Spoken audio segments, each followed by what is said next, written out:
Now, I think we should talk about you. Or in particular, I think I should help you try to have an internal dialogue to try to see really what makes you tick. And of course, we can't really dive deep into such a topic in a public forum like this. All I really want to do is ignite your lamp.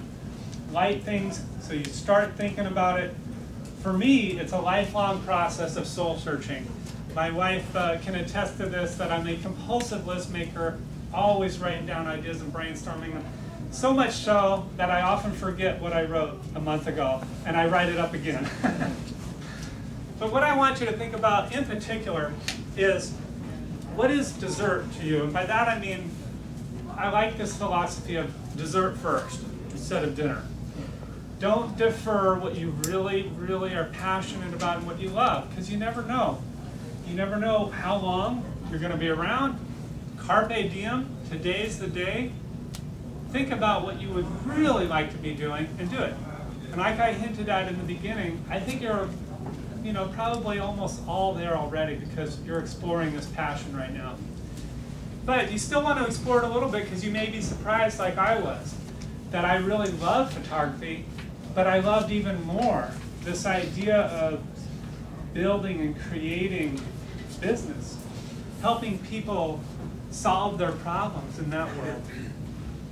Okay, so on your worksheet, that's the first question, and so you can feel free to jot some ideas down if you have. But the whole idea is this: as you go through the talk, if anything comes to you, you go, yeah, actually, that is really something I really love.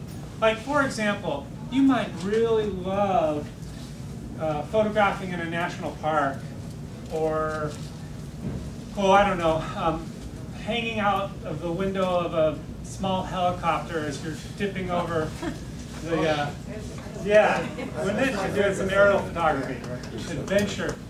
But you may really, really not feel that creative charge when it comes to invoicing your customers, or keywording your photos again and again and again for all the different sites.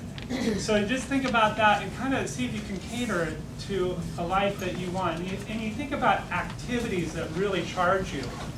What kind of things do you do that end up actually making you feel more energetic and more alive, as opposed to the things that you do that you just feel kind of beat? So we're going to be bringing these ideas into focus. This is just like photography. When we're trying to make a great image, we got to eliminate unnecessary distractions. Just like Ansel Adams always talked about, always eliminating the extraneous elements. And that's what we're going to have to do here in focusing our vision of ourselves. And one big reason why you want to do that is because once you get that focused vision, you're going to have a much more efficient time succeeding and growing to a place of success. You're going to be working smarter rather than harder. You're not going to be spinning your gears all the time. But you have to be prepared to know that this is an ongoing process of continual improvement. So there's always going to be some learning lessons, mistakes, some trying over again. But you just want to keep doing it. So you're going to find this focus by soul searching, but you're also just going to have to try things. Like I was saying with the books that I read, some of them will inspire me and I'll try something out, but just noodling around, it's not going to work for me, or maybe one time it does work. Edison talked about all his helpers in his labs. He called them muckers, because that's what they did. They just mucked around, and that's what he wanted to encourage them to do. Not be efficient, not worry about time and waste.